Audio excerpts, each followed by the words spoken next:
All right, we are back with another lower body athlete for life training day. So, went over to the local park next to my, right down the street from my house.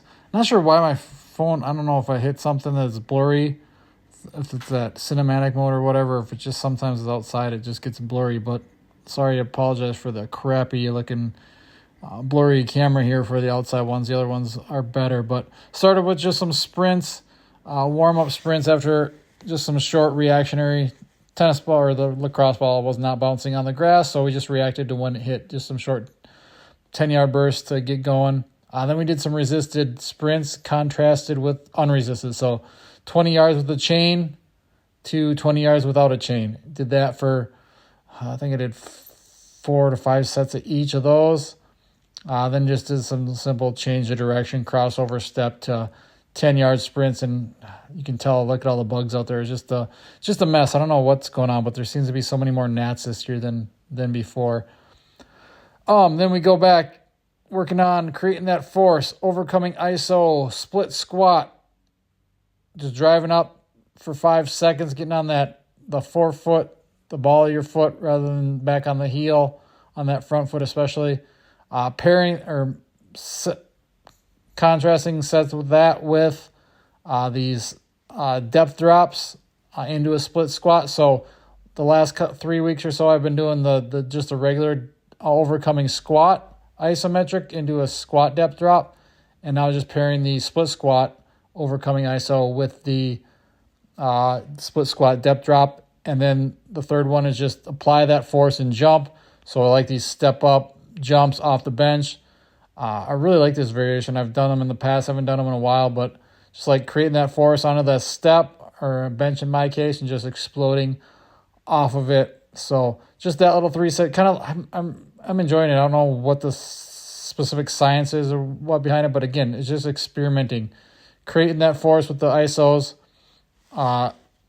absorbing or taking on force with the drops, and then displaying or applying force again with the jumps.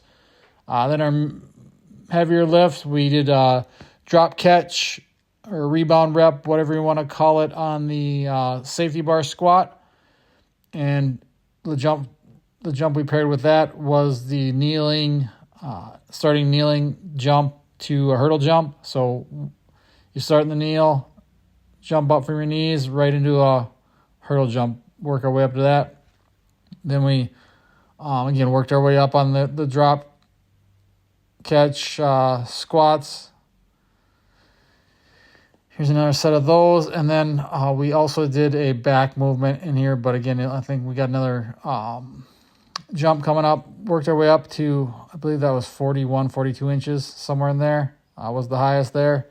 Then I picked this one up from Yoakum the other day. I saw his video and I'm like, oh, that looks kind of good. I suck at spinal movements. So he calls them spinal jump ropes. So whatever you want to call them, just kind of, you get down in a squat and rotate, and you're trying to just segment kind of in, side to side, extend, and then kind of flex the spine as well. I started to pick it up here a little at the end, just better movement. And it's just that other side of just the meatheadiness of tense and so always trying to be tense and stiff from lifting.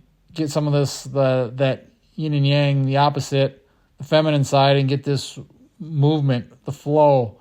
See, now I'm starting to get it. I'm starting to flow a little bit. I'm starting to move that spine, which feels good. I like that variation. So thanks, Yoakum, for showing that one. Then foam roller, single leg hamstring, iso bridge.